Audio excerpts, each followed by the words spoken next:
The following podcast contains strong language and alternative facts.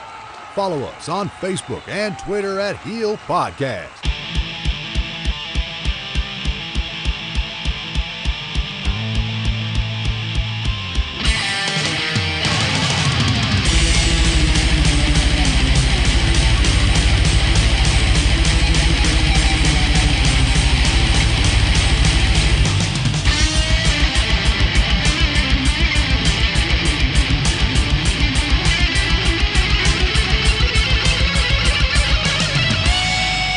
Over the airwaves and under the influence, we are Turning Heel.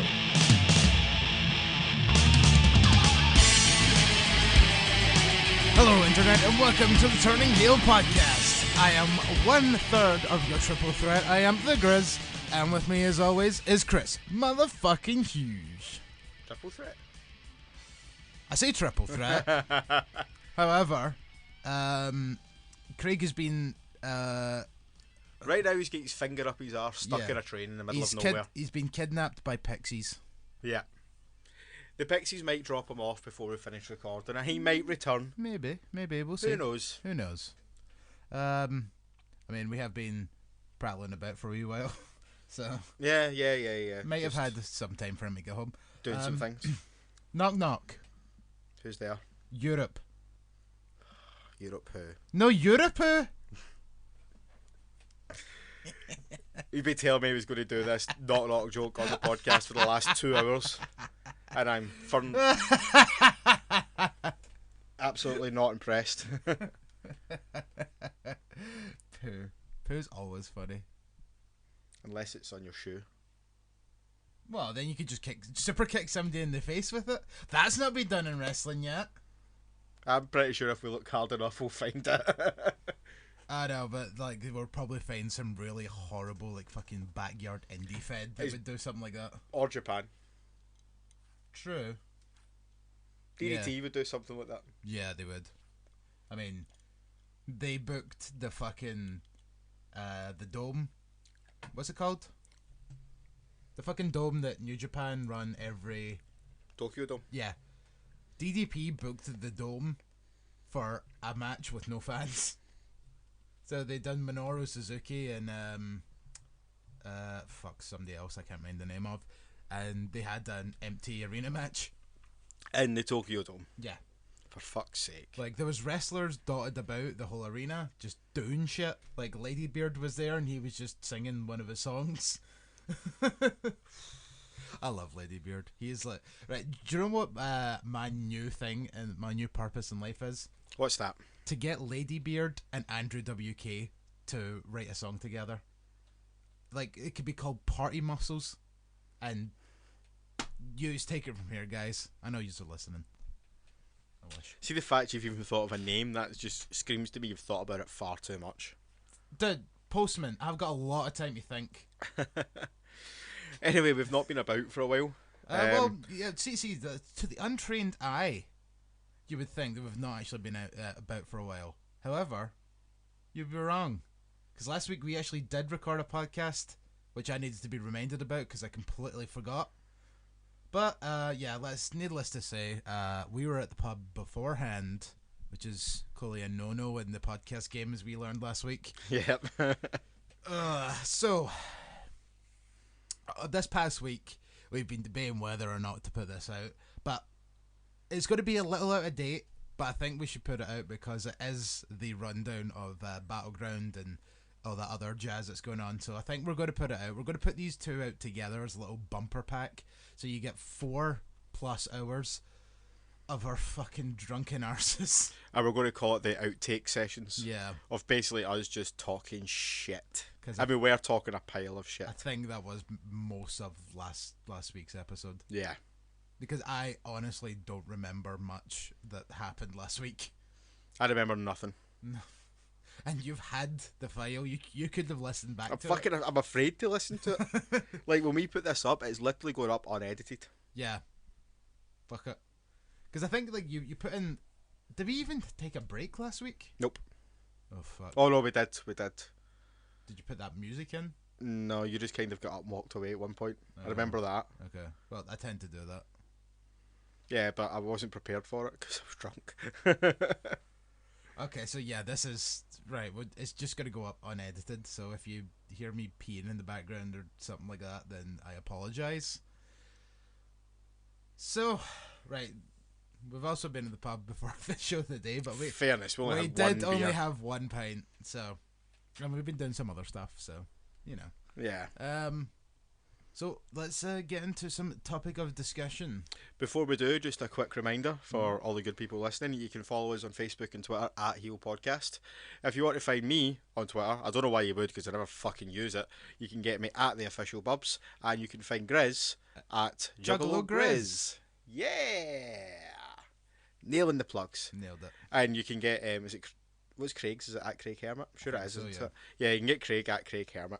Yeah, you could probably get his constant updates. I've been stuck on a train right now. Yeah, totally, man. Fucking Except- I'm sure it's like Xavier Woods on his plane yesterday. Oh, Have you not heard about this? no. Uh, Even though, like, just before you get into that, you could follow fucking Craig Hermit on Twitter, and I say you can get his updates of him being on a train, despite the fact that, like, no one is listening live right now, so you can't really do that. well, you could though. You could like, You could scroll back, I guess. yeah, absolutely. Oh, no, there was a great wee Twitter exchange yesterday between Xavier Woods and just everybody. He was stuck in a plane because the plane was overbooked, and hardly anyone on the flight spoke English, and they didn't understand that they were looking for 6 volunteers to get off the plane before the plane could take off, and he was actually having to Google Translate round people. Oh my God. I think he had a house show to get to, so Aye, he's clearly more important than most of these schlubs. exactly. God damn it. Xavier Woods, legend. Yep. Speaking of people Xavier Woods has banged, first thing we'll talk about on today's episode is Paige and Alberto Del Rio. It seems to be the fucking thing we talk about first in every episode I'm these days. so bored. Just fucking break up already. Break up or make up? Like, fucking one of the two. Well, apparently they have made up. Hmm. They were on a podcast this week. I didn't do enough research to actually know the name of it. Busted Open, I think it was called. Yeah, something like that. Busted Open, yeah, that makes sense. Something generic, wrestling related. Yeah, because hers isn't generic at all. No. But yeah, apparently the airport incident has been blown completely out of proportion. Does Paige not realise that there was We audio can hear of it? you. We heard it. Yeah, it did not sound. It was not a fucking couple squabble. I know, like, literally her shouting, "I'm trying to get away from you. I'm going to phone the police." Oh, out of proportion, obviously. And then that fucking fan is like, "Oh, I'm a big fan of you, by the way." And then Alberto's like, "Thanks." What? Huh? It fucking... It annoys me because, like, you can tell that fucking lassie's no happy. Do you know what I mean? But see, the thing is, like, And she keeps fucking... I know we've spoken about this before, but I get the feeling like she is probably just as bad as he is, but people are kind of flocking to her more because she is a younger girl, and feel bad for her. But like, I get the feeling she's probably just, maybe not just as bad, but She's probably just as mental, I'll give you that. yeah, she's definitely easily influenced, I would say. Yeah. And I'm really worried about saying that now in case Saraya ever listens to this. Oh, fuck, messing with her. Fuck. Yeah. That's right. Right. See, if I go to EPCW next weekend, she's going to be there. If I don't come back, you know what's happened. Oh, fuck. But yeah, Paige's also said that she's going to be back in WWE soon. Whatever the fuck that means. Hopefully sooner rather than later. Like I've always said, I think her getting on the road might be the best. Yeah, thing. I fully agree. The thing is though, I'm not convinced that he's going to do everything in his power to stop her going back. It's not his fucking choice to make. I know it's not his choice to make, but he's going to. See, that's like the kind of shit that pisses me off. It's like, fuck off and let her do her goddamn job. Like, right, so what, do you want her to get fired and then you have to pay for absolutely everything in the relationship because she doesn't have a job? Like, is that what you want? Fairness, if she got fired, she'd just go in the indies and probably make quite good money, but not the point. Not the point at all. But then that's the thing, like, if bookers look at her, not Booker T's, even though he runs a promotion, Actually, Booker T probably would book her. Oh yeah, totally. But like, see if Booker's looked at that and it's like, oh well, Alberto cost you your job in WWE. How can I trust that you're going to show up to my indie show at Buttfuck, Illinois? It'd be Buttfuck, Texas, to be fair. Why Texas? Because that's what his promotion is. Oh no, I didn't mean Booker T specifically. Okay. I just meant, generic, like ABC wrestling. Yeah.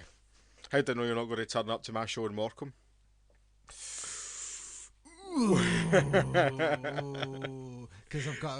I'm booked for PCW. That's how we That's a wee British wrestling inside joke there for those that get it. It just happened last night. If you follow Craig Hermit on Facebook, you'll know about it. You might see a little something. But you know what? That's not for us to talk about. Not at all. We weren't there. Actually, you know what? Probably Paige would end up working for PCW. Not just because she's a former WWE wrestler, but because her ma works there. Yeah, and her dad, and her brothers. Oh yeah, forgot about them. God, their dad is terrible. Yeah, so Paige, please come back soon and get your head together. We love you and we want you back. Absolutely. Right, so it's time for a Chris confession. These confessions are becoming more and more regular. Ooh. You already know what it is. I actually have something else as well, but remind me after you're done. It's time for an episode of Chris Confession. I've been busy as fuck this week and I've not watched any wrestling. So we're going to talk about SmackDown and Griz is going to lead the way. It's fucking usual. I'm the goddamn workhorse. It feels like I'm carrying the fucking world on my shoulders every goddamn week. I technically have 2 jobs right now. Fuck off. SmackDown's like an hour and a half, for fuck's sake. And what? And what? You can't find an hour. You work one fucking job where you get fucking finished at 2 in the afternoon and you can fucking go home and Kat's at her work and you can put your feet up and you can watch fucking whatever you want and do whatever you want. 2 jobs, mate. Kind of. One's technically not a job. One of them you sit. One of them you sit about a pub and talk to other drunkards and try to buy shit off you. That's not a job. Dude. What? I didn't say what. It still sounds really fucking bad. I know, but I just want to point out the fact that like you're at the pub all the time. Maybe like just an hour and a half less in the pub, you could have watched SmackDown. But an hour and a half could get me like 4 sales. Could, or it couldn't. You don't but know that. What happens if it does? And then I'm rolling in the Benjamins. Here comes the money. Here it goes. Money talks. Why would you get dollars? Here comes the money. Money, money, money, money, money, money, money, money, money, dollar, dollar, dollar, dollar. Ching, ching, bling, bling, got the chatter. You ain't talking money, then you're talking don't matter. Ching, ching, bling, bling, platinum pocket. I can't remember that. Take $1, Can't no stop it. It's shocking. It's a new kid on the block. That's my limit. No, the shocking line is my family Christmas stockings are shocking. That's it. That's the only. Anyway, I appear to be talking shite, so let's move on. So sorry, what were you going to say before it was time for Chris? Oh, sorry, and that was another Chris's confession. Chris's confession. Before we get into that, we're going to do another somewhat reoccurring segment. It's time for another episode of Griz's Crazy Wrestling Dreams.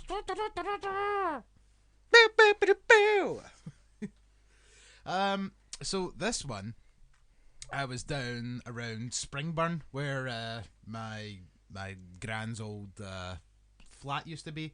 So all these flats have been knocked down now, and for some reason, I don't know why the fuck I was down there. Maybe I was going to Costco, because Costco's a great place to go. And there was like a festival or something on, and Colt Cabana was performing. He was performing outside a rundown, closed petrol station, like just kind of standing at the door, like, and there was like tons of people there. And it's like, fuck, that's Colt Cabana. And so it was like, I ran across the road, like went into Tesco's. I think I was just going to grab something. Like, there is actually a Tesco's there. And then I could still hear Colt Cabana while I was in Tesco's. And then all of a sudden, he just started singing. Like, him and this chick just came on and started singing songs for some reason. And that went on for ages. Then I went into the festival, somehow found like pals of mine that were just kind of there, and we're like, right, well, we've missed the show, but let's go and see if we can like do the meet and greet with Colt Cabana afterwards.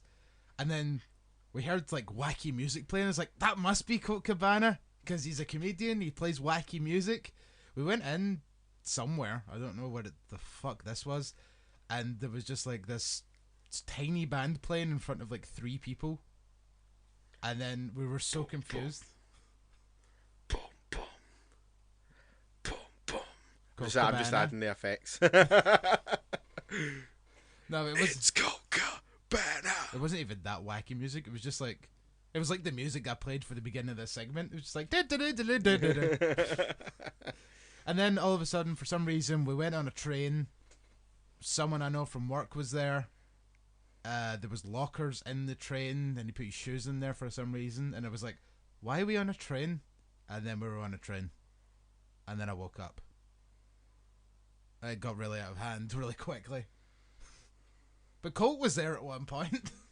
Speaking of Colt, if you are in the Edinburgh/Scotland/UK area, you can catch Colt Cabana and Brendan Burns watch bad wrestling at the Edinburgh Fringe Festival, which we'll probably catch at some point this month. Hopefully. I've never been to a fucking comedians watch bad wrestling show. That's fucking great. Pardon me. So yeah, this year is the year I'm finally going to meet Colt Cabana after him coming here for fucking 4 years. Could be like my 6th time meeting him. Yeah. I need to try and grab a bag of Mechanics to give to him. Because like, I remember, fucking hell, how long ago was that? Like 6 years his podcast has been going on for? Mm-hmm. I remember listening to like one of the first ever episodes. I remember listening to the inspiration for his podcast live. Oh god. Oh my god. That was 2011, I think. No, 10 it would have been, so it was just before Christmas. It was, yeah. Because do you know, he genuinely did not know who that was until like last year. Yeah, because Chris Renfrew was on his AOW podcast. Yeah. I just remember one of his first ever episodes. He's like, "All right, have you come out to me like, I appreciate presents, like a bag of Mechanics or something like that." And I know they sell Mechanics at some random places, but it is an American candy, more or less. They're like just giant jelly beans. It's weird. And so I've always wanted to grab a pack of Mechanics and give them to him. I'd just be like, I just remembered like you wanting Mechanics from like one of your first episodes, and so I finally got you a packet. And since I remembered that, do you want to come on my podcast for a wee 10-minute interview, Colt? Do you? And they're probably like, no, I'm done with Scottish. Yeah. If you thought fucking that interview was bad, imagine us interviewing him. Jesus. At least I would know if he fucking works for Ring of Honor or not. Yeah, well, that's true. I would also remember that he's a Jew and not wish him a Merry Christmas. Oh man, it was I'm like, so gutted that episode has now been lost to the ether. No one has it anymore. I know. Well, I know one person that will probably have it, but he's pretty much dead to the wrestling world. Yeah, unless you're SWE, unless you're Braveheart. It's about to say unless you attend inbred wrestling in Dundee. Bred wrestling. Is that what you're just going to call it from now on? Yep, it's Dundee. Everyone from Dundee's they're all fucking each other. Let's be honest. Ever met someone from Dundee? Don't know. They're fucking ugly bastards, man. That's mean. I'm sure there's some sexy cunts. If you're from Dundee and you're a sexy cunt, post a photo of yourself on our Facebook. Or not, you know. Pulled a chick in a nightclub in Dundee once. I've never forgiven myself. Anyway. Well, she must have been hot enough if you pulled her. Either that I was just drunk enough. Desperate and drunk enough. So what's next? We'll talk about SmackDown. Oh yeah, SmackDown. You can lead the way on this one. So there's 3 particular points you brought up that you want to talk about. Mm-hmm. So I'll just kind of lead you into them and you can rant away, okay? Fantastic. AJ and Owens was your first one. Yes, so this was the rematch of the rematch of the rematch. Chris Jericho was not on the show, which was weird. It was almost as if he got brought back for that 1 week last week to get pinned so that AJ Styles could win the title back. So this match ended with AJ Styles pinning Kevin Owens after a referee bump, and Kevin Owens clearly having his shoulder up, which I think was obviously the original plan for their match at Battleground. It looked that way. So they're just kind of running with that again. So, yeah, except AJ decided to not kick out of Battleground, which was incredibly awkward. And so now they're going to go to SummerSlam one more time, US title match, special guest referee Shane McMahon. Meh. But it was like the announcement of the special guest referee. I seen it on Facebook. Which is, it's just like, Daniel Bryan's like, I know a guy who could be referee. Shane McMahon. And Shane just kind of looked at him like, the fuck are you talking about? Yeah, it's me. Yeah, fuck yeah, I can do it. I know how to count to 3 probably, what? I counted to 3 once. Look where it got me. Right, so you also want to talk about Chad Gable.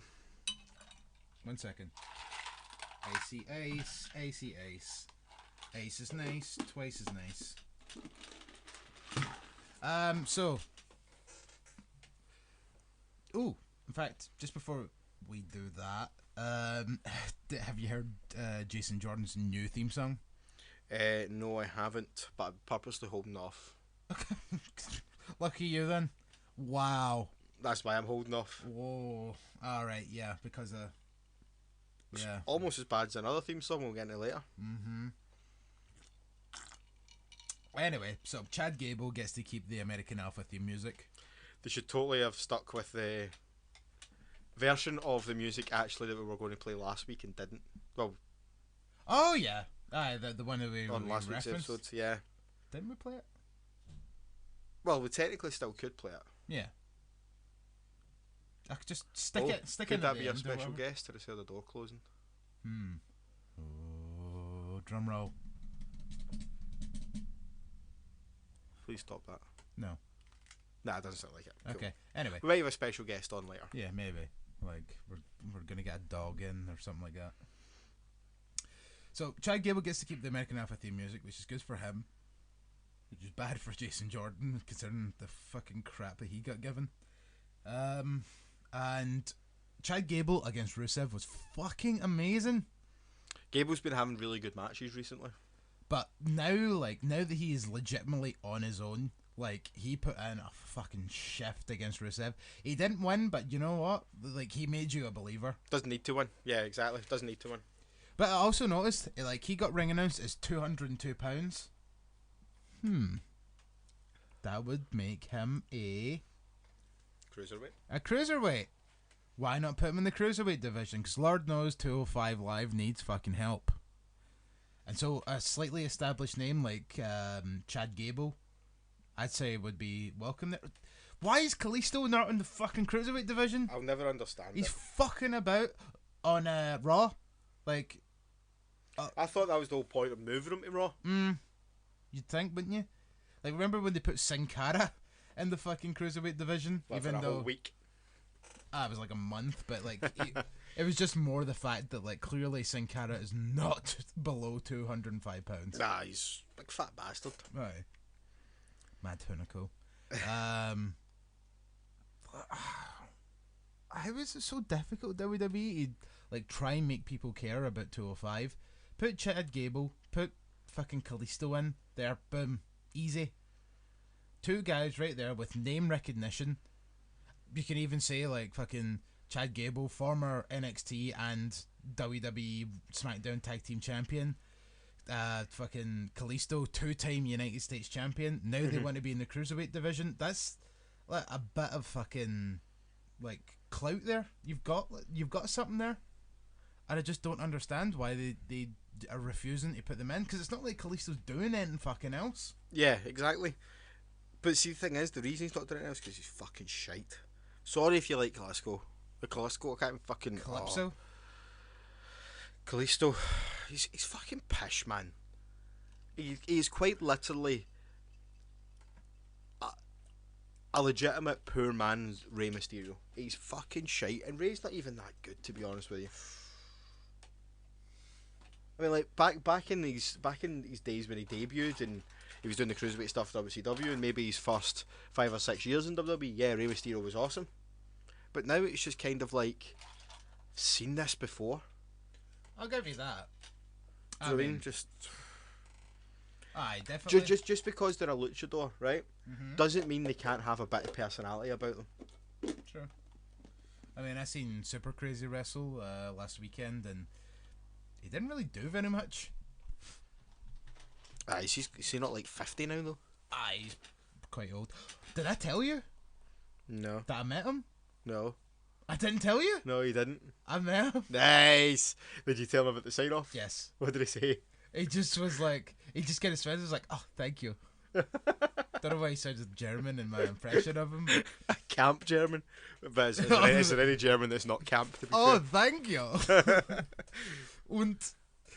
Oh, this man is very neat. Waltzing Matilda, waltzing Matilda. It's like Klaus from How I Met Your Mother. It's like, und this guy is very neat, but the person he lives with, he's very, very neat. Oh. Klaus, what a guy. He was a great character. You should see Danny Boy's joke about the German backpackers in Australia. Go on. Oh, it's fucking great. I'm not going to explain. I can't tell a comedian's joke. Like, they don't have the same delivery. It's one of those pure, like, long-winded ones. It's not just like here's a line, here's the punchline. Yeah. Story. Yeah, it's just basically like the gist of the story is about one of the wildlife reserves in Australia getting closed because like crocodiles had escaped. Oh.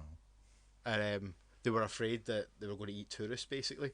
And he was talking about, like, I can just imagine it. You've got the tourists all lining up for their Kakadu National Park. That's where it was. All lining up for their tour, and they're like, "Sorry, we can't go out. We're afraid that a crocodile's going to eat you." And just like the tourists are like, "Oh, that's a shame. I was looking forward to that." Just as the background, you just see these big long snouts behind newspapers going, "Oh, so were we." Like, fucking, it's a really long-winded joke, but there's a bit where it gets to German backpackers.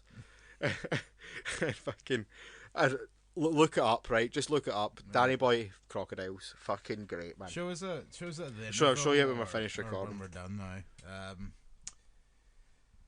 Or even the fact it's just Danny Boy Australia. It just rips the piss of Australia in general. Who doesn't know? Yeah, and Boy is spelled BHOY, the proper spelling. No, it's not though. Anyway, yeah. So Chad Gable. Looking like he, right now, he is doing better of the two. Because I think Jason Jordan is already starting to flop. Even though he's now been put in a feud with The Miz. I don't understand why it wasn't Gable that was... Like I said, see, after Jason Jordan went to Raw, like, they done an interview with Chad Gable. Chad Gable in a suit with his hair tied back. I actually thought he legit looks like the spitting image of Kurt Angle with long hair. But because he had the hair tied back, it almost looked as if he was bald. Yeah. So you could pure see, like, I mean, I know we said the other week that it is kind of creepy that Jason Jordan kind of looks a little bit like Kurt Angle, but fucking Chad Gable is almost like the spitting image of Kurt Angle. And the way that obviously Chad Gable was in the Olympics. And blah de blah de blah. Like, it could have worked so much better. But also helped that he's the same race. Yeah, that too. And it can't be Charmel because that would mean that, you know, Jason Jordan's like 12. Yeah. I know. But obviously you can tell the main reason why they went for Jason Jordan. Because Jason Jordan has tall. Yeah. But I don't know. I think it would have been a hell of a lot better if it was Chad Gable. And even though he could even be like, I know I'm small, but I'm a fucking Olympic wrestler like my dad. and I know how to take any big man down. And then even have him in a fucking match with Big Cass or something like that, and just have him like pure like working on the legs, chomping the big guy down to size, and even like Chad Gable done the fucking ankle lock against Rusev on SmackDown. Yeah, he's essentially. But do you think they're maybe planting all those seeds on purpose? There's obviously going to be a big swerve at the end of this story. See, if there's going to be a swerve, I hope it's just Jason Jordan and Corey Graves conspiring against him. Like, he was never your son. Yeah, like I say, I'm still fully on board with the idea of Corey Graves doing a Bobby Heenan type thing. Yeah. Totally on board with that. Fucking book it, Vince. Hey, Corey Graves is the fucking legend, so I would not be opposed to more Corey Graves on my television. No, me neither. In fact, actually, do you know what? Just sack JBL and put him in SmackDown as well. Yeah. I mean, he's there for 205 anyway, isn't he? Yeah, exactly. Meh. Right, so next up, you wanted to talk about the dream match that was given away for free for some weird reason. And lasted 12 minutes, if even. Nakamura and Cena. What was your thoughts on it? I've seen the bump that Cena took. Yeah. Ugh. Did you see the video that's got the subtitles of them talking to each other after it? No. Nakamura's like, I'm sorry. Like, you can see his lips moving and the subtitles here, and he's like, I'm sorry. And then Cena's going, you've nothing to be sorry for. And all that. It's actually pretty cool. Alright. Cena's not been a dick about it, put it that way. Yeah, aye. Do you know what I mean? Let's face it, see if it was Randy Orton, he'd be like, you stupid fucking cunt, you dropped me in my fucking head! You see what I did to Ken Anderson? I'm going to get that done to you. Or Ken Kennedy. WWE's come to terms with the release of Shinsuke Nakamura.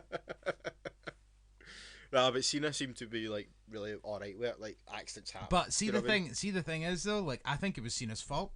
I think Cena thought that he was going for a back suplex, but he was going for the exploder. So you kind of do the whole flip over thing. So it was kind of Cena's fault. He didn't, I guess, he probably didn't know what he was meant to be taking. The thing is, though, it depends how they put the match together. If they put the match together move by move, then yeah, it's totally Cena's fault.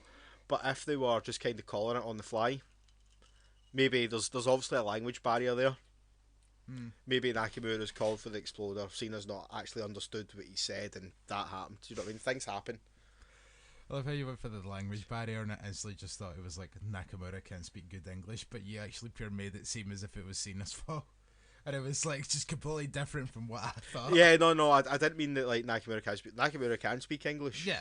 But if you're in the heat of the moment, like Heat of the moment. working a match like that, and then Nakamura is very subtly under his breath saying Explorer. Do you know what I mean? Or whatever. It's very, very understandable that it'd be very easy for Cena not to have picked that up. Do you know what I mean? Yeah. Especially since Cena, if it was if the shoe was on the other foot, Cena would be like, Explorer! I would all hear it. Drop down reversal, flip back, Drop down shuffle. reversal, back plunge up, 5-knuckle shuffle. AA victory. Oh well, we know what's going to happen now. Aye. But yeah, no, yeah. It's I think it's fairly reasonable to assume that maybe like they're both potentially at fault. He seemed alright though. Oh yeah, he was fine. But I mean, like I'm actually trying to think back and like, is there any other wrestler that John Cena has actually wrestled that has done an exploder? Because I just think that might just be a newish move. He must have wrestled Sami Zayn at some point. He did. Okay. He He did. Yeah. US Open Sami Challenge Zayn when he got fucking- injured. I don't know if Sammy did an explode in that match right enough. I'd imagine he would have because Probably. I've got to think he would have. He would have Tried hit. for the Helluva kick. Yeah, he would. I think he probably hit the Helluva kick. I think he did. I've seen a Super Cena that. Yeah. Yeah. At least John Cena the other week referenced that he is Super Cena, even though. Right, so if Nakamura can beat Super Cena, what does that make Nakamura? Don't say Super Saiyan because fuck Dragon Ball Z, even though it's Japanese. No. Super Naka. A legend. That's what it is. I must admit though, I'm I'm fairly concerned about this match with Jinder Mahal. So I'm so fucking afraid Mahal beats Nakamura. I genuinely think if that happens, I keep saying this, and I know it's not going to be true, and I'm just kind of spitting my dummy here a wee bit, but if that happens, I think I'm seriously considering my options. Yeah. I'm struggling to watch it as it is just now. And you know, that's 90% of why I struggle to watch SmackDown. I probably could if I really tried. I probably could find an hour and a half to watch it. But fucking Jinder Mahal's a champion. Nobody wants to watch Jinder Mahal. I mean, don't get me wrong. He's done well given the position he's got. In terms of like, he's been thrown in there, nowhere near ready for it, and he has kind of went for it, but it's just boring. He's still it's terrible. Pish. Griz needs a piss, and he's dancing in front of me, so we're going to take a wee quick break here while he goes for a piss.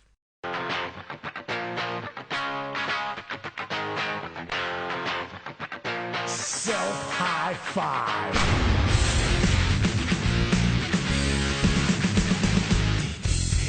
Hey guys, just a quick message to let you know that the Master of the Diamond Card, the former WCW World Heavyweight Champion and WWE Hall of Famer Diamond Dallas Page will be coming to the UK this September. Catch him in Glasgow, Newcastle, Manchester, Birmingham and London. For live Q&A sessions and DDP yoga workshops.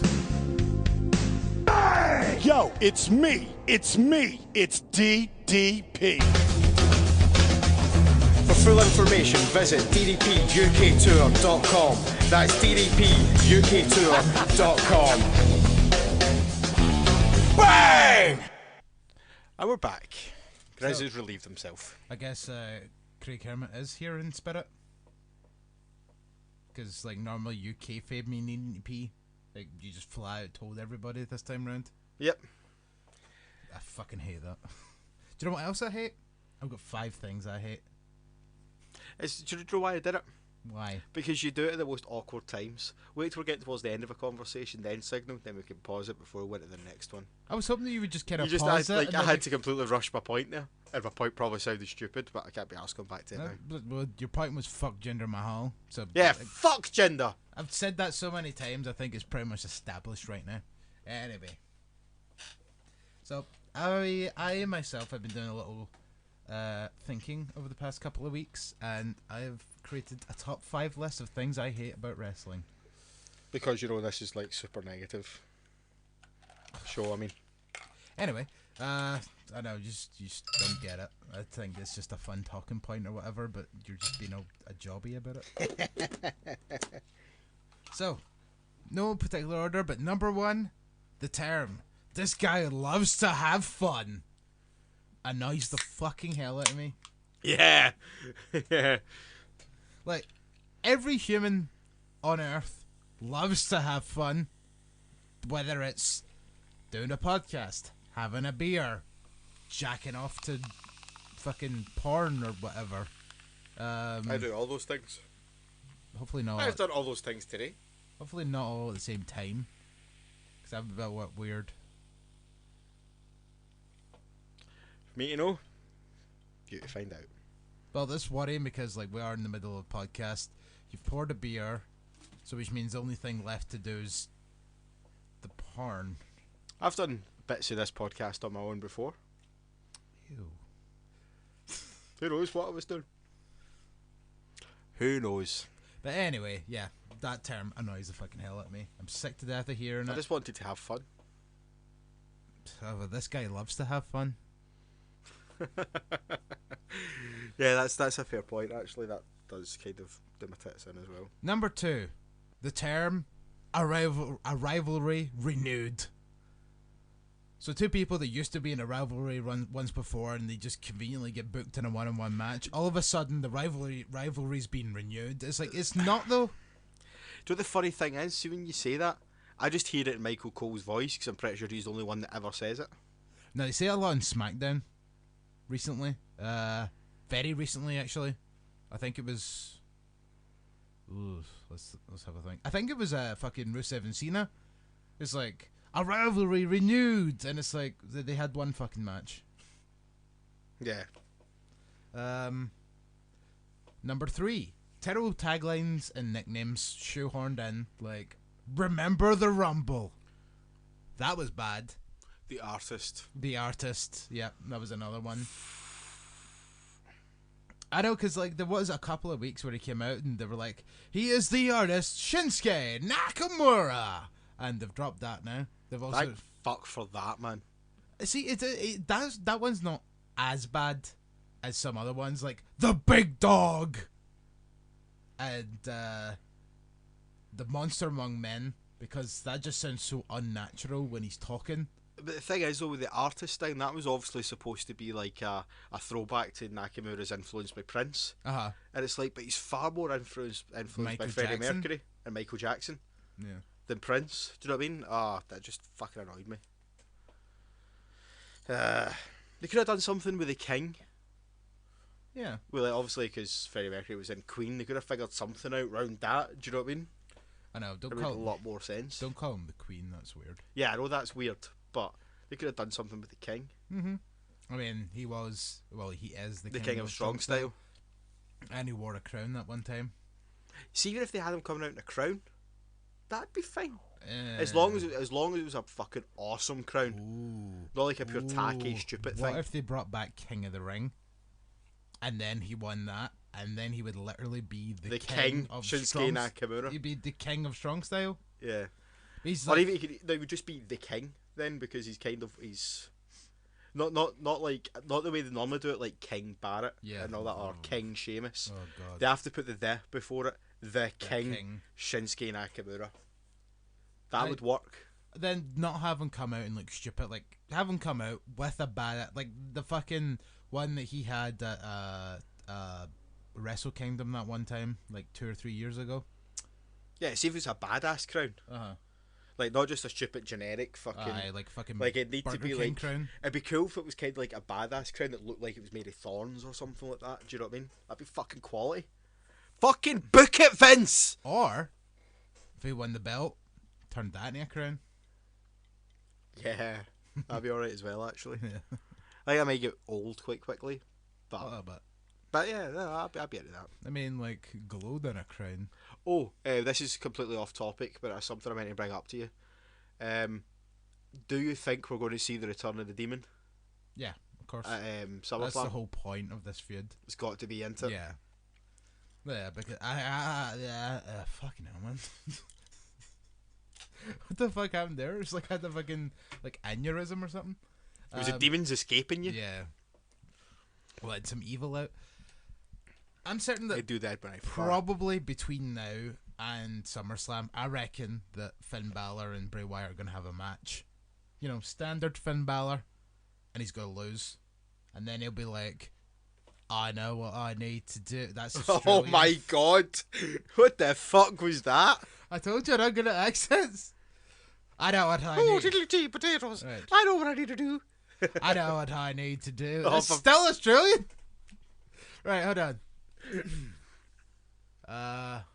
Dublin. That's still fucking Australian. I know what I need to do. I need to get out the demon. I've just decided to go for it. Clearly. Every time got more Australian. I know what I need to do. I need to get the demon. If I'm going to be a Bray Wyatt, I'm going to need the demon. Willigus. Like, I think what happened in Raw is what they'll keep doing. Diddly. Oh my god, do you remember Becky Lynch's debut? Oh yes. Oh, When she was the man. Irish dancer. That was the worst thing in the world. She just kept running about the ring going, diddly. Oh, fuck. Poor girl. Ugh. I know, like, my takeaway from that was like, at least she's cute.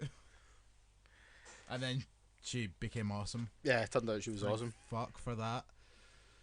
Because if she got called up to the main roster and she was running about the ring going, diddly. Oh. She never would have been called up. She kept that gimmick. Mm-hmm. Not a chance. Wow. No, I think will happen with the whole Finn Balor Bray Wyatt thing. I just think they'll kind of try and out magic each other between now and SummerSlam, and then obviously will come out as a demon. Because he's already just appeared in the ring. Yeah. Number 4, Michael Cole's out of focus screaming microphone. See, you always go on about this, right? Mm-hmm. Always. And do you know what? I'm going to be honest with you. Up front and honest with you. You've never noticed it. I've never noticed it. Wow.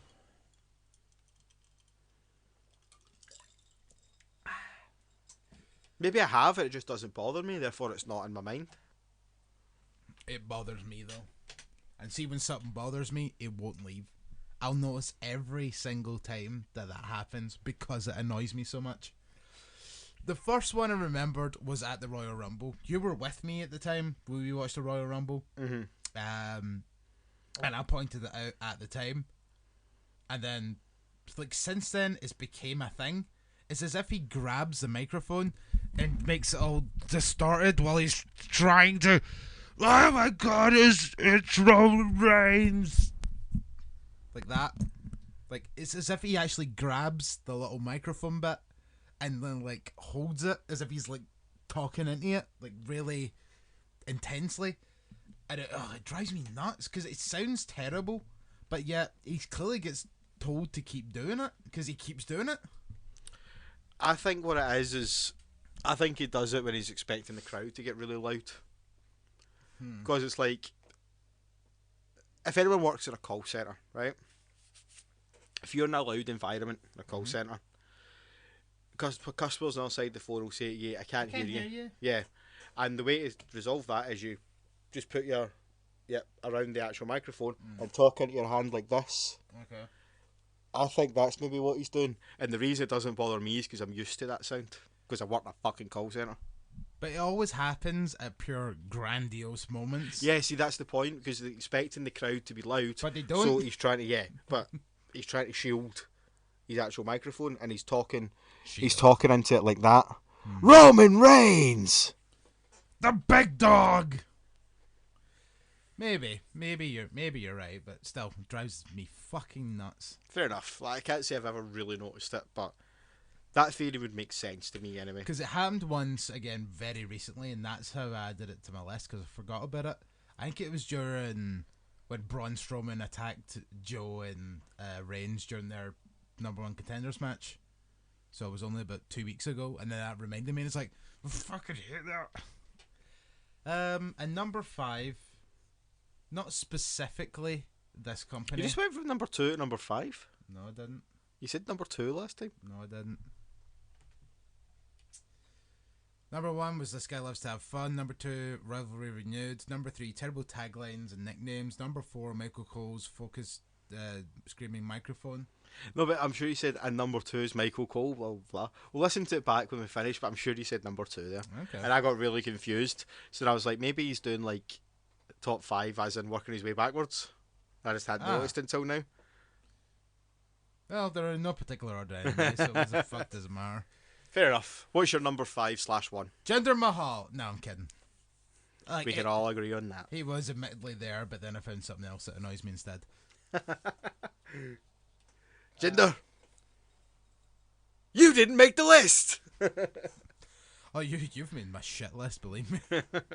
But, number 5 is... I'll try and make it broad, but I'm going to kind of need to use a certain wrestling company as explanation. And it's companies that try to run storylines with other companies to fans that won't get it. And the explanation that I'm going to use is Pro Wrestling Elite in Air. Who... There's a much more common one than that. Oh? Fucking Impact / GFW, whatever the fuck they're called now. What do you mean? They do something. They've been doing something similar for years, trying to do all these cross promotional stuff, and it just doesn't make any sense. Well, no, they're just getting people in from other companies. It's not really the same thing. But what it is like, right? So PWE run in Air, but there's the promoter Lionheart is a trainer at the Glasgow Pro Wrestling Academy. Asylum. Is Is it Asylum? Okay, fair enough. Glasgow Pro Wrestling Asylum. Check them out on Facebook if you live in the Glasgow area. If you want to go start training, I think it's www.gbwa.com. I think. This is off the top of my head. Just Google it. But anyway, cracking trainers, all very knowledgeable. Went there myself. I recommend it. Yeah, there you go. But the thing that does annoy me is, right, so PWE and Air are running storylines with Glasgow Pro Wrestling Asylum talent. And it's like, if you live in Ayr, you have no idea what's going on. Like, who are these people? I'm going to have to say I don't agree with you in that one. Why? Fucking Ayr is more or less Glasgow. It's not that far away. It's further than Edinburgh is. It's about the same. I guess you're kind of right. But still, there's a lot of people that live in Ayr that just follow PWE if they want their fix of wrestling. They probably have no fucking clue who these GPWA guys are. Or even, right, okay, if that's a bad example, I'll go one further. There was a period where the NAK was 5 people. NAK from ICW. And all of a sudden, like, so it was in PWE, the NAK was just BT Gunn and Chris Renfrew. Then all of a sudden, at the next show, the NAK was BT Gunn, Chris Renfrew, Wolfgang, Kaylee Ray, and Stevie Boy.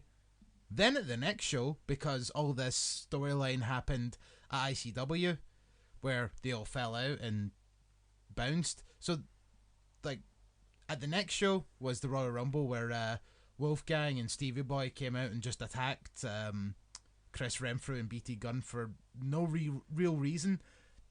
If you don't follow ICW, this storyline makes no fucking sense. So there was 2, now there's 5. Why the fuck did those 2? I thought those 2 were pals with those 2. Why are they just attacking each other? And it's like, it's because these stories happened in ICW.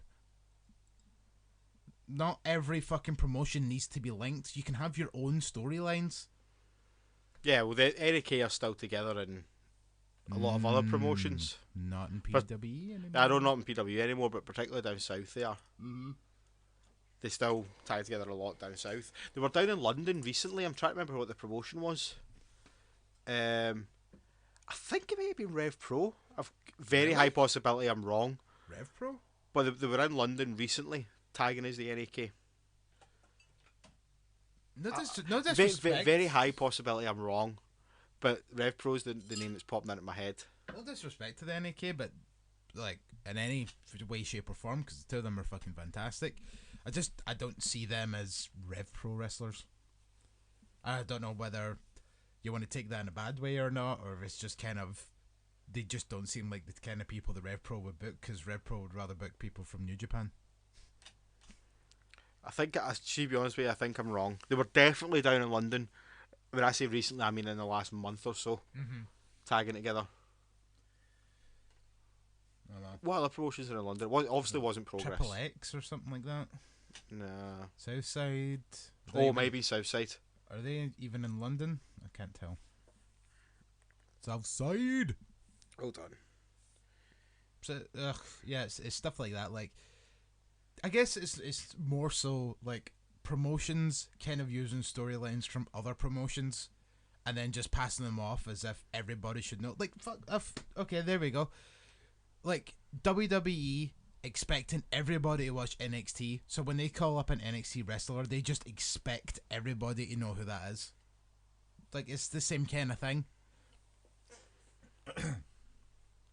Like, or they bring back somebody like Kurt Hawkins.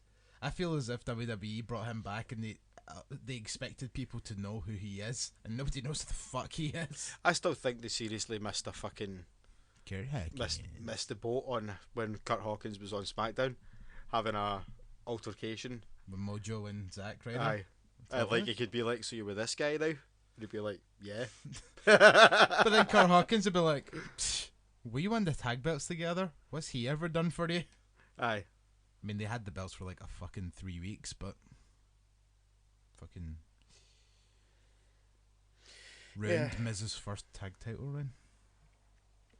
Right, so we'll move on from your top 5 things that she decided to randomly throw in there. Mm-hmm.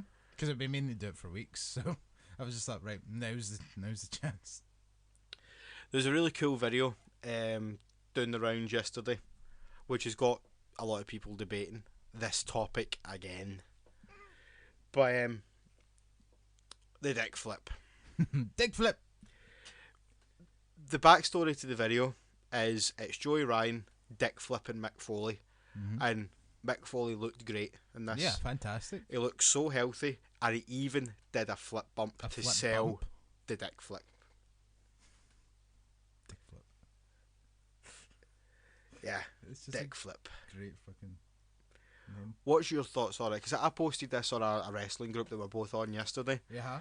and there was a lot of, put it this way, all of the positive reactions were kind of done in likes and reactions, and all the comments were people going, I fucking hate Joey Ryan. He doesn't make it realistic anymore.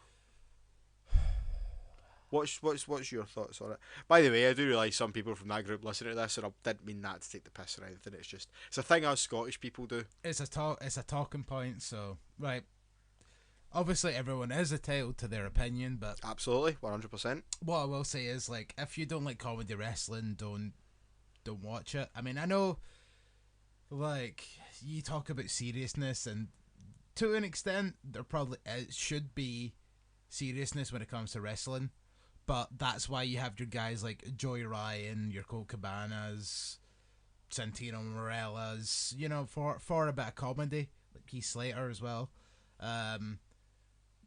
Like, because not every match. See, if every match was a serious match, the fucking show would be boring. Yeah. Like, But let's throw a wee comparison here, right? I enjoy my UFC, right? But I don't watch entire cards of UFC because the fact every match is serious is boring to me. Like, yeah, see if what about fucking if every match in fun? UFC went fucking 5 rounds or 3 rounds or however much it is, and then got awarded on decisions, that's a fucking long, boring card. But see matches where, like, one guy comes out and knocks a guy out in 20 seconds, that's fucking exciting. But it's not the same, but it's kind of the same. Like, that's... I just mean in terms of it being serious. Yeah, but But still. Wrestling's not serious. That's the thing. Yeah. It's like, listen, everyone's entitled to their opinion, right? Sugar-coated. Yeah, everyone's entitled to their opinion, and that's absolutely fine, unless your name's Jim Cornette.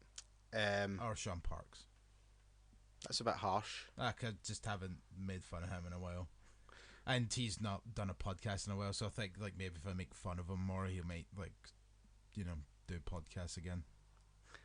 Fair enough. It's like being in a feud with Brock Lesnar. I'm here every week and he's fucked off. He was the one that started the fight in the fucking first place. He poked the bear. Come at me, bro. He poked the grizzly bear. The grizzly bear bit. I didn't like it. Anyway, not the point. Yeah, but that's the whole thing. Like, PCW do really good comedy wrestling. Like, there was a match I seen. It was a 6-man tag with Bubblegum, T-Bone, and Rampage against Dave Mastiff, Dave Rain, and Chris Masters, maybe. Anyway, he's whoever that third person isn't pertinent to the story. So at one point it was Bubblegum and Dave Mastiff in the ring, and Bubblegum went to lift up Dave Mastiff, and he just went, "Oh fuck, I've shit myself," and then he ran away. So the match just happened as normal, and then at one point, like, Dave Rain got tied up. I think he got that thing where, like, his hands go under his knees and then they fold his knees up and then roll him over, so he's just stuck. Or they tied him up or something. Anyway, and then they got out, like, a bottle of water that was wrapped in, like, black duct tape, so it looked like a fucking dildo, and they were threatening to shove up his arse.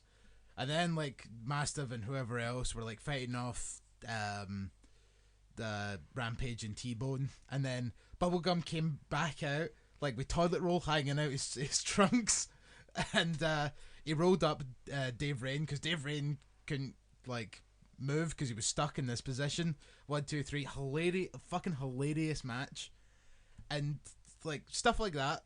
Just a quick example. Well, it was quite of a long-winded example, but stuff like that. Comedy wrestling can be fantastic. Dave Mastiff is the absolute master at comedy wrestling. Because Like, he's so serious. He's a big, scary bastard. But see, when he turns on the comedy, he turns it on. I'll give you two really good examples of it. First one happened at Progress in Manchester. I was at a couple of weeks ago. It was his birthday. And Jim Smallman had announced, he's like, it's someone's birthday. And he's like, so, us here at Progress decided not to bother bringing his theme music. So, you guys can sing him to the ring. And you can't stop singing Happy Birthday until he's in the ring. Cue Mastiff lapping the ring about 10 times. So that everyone just has to keep singing and keep singing. So he gets in the ring, and it was Banter Edition, which is, for those not familiar with Progress, El Ligero and Dave Mastiff versus CCK versus is it Ultra Talented? Extra talented. Extra Talented, that's it. And, Extra talent. Yep. And one of those dudes is banging Bailey. Yep. And they gave Mastiff a card for his birthday. Extra Talented did. And he's like, I'm not reading that because he's all serious and all that, ready to go. And Jim Spawn was like, no, that's not fair. If they've gone to the effort, you should read the card. So Jim Smallman is at open set and he goes, "Aw." He's like, this is lovely. To Dave, happy birthday from Double J and the rest of the team at ITV.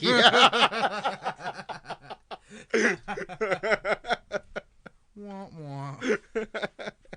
So then, so the other example was, again, Dave Mastiff at Progress just before Christmas.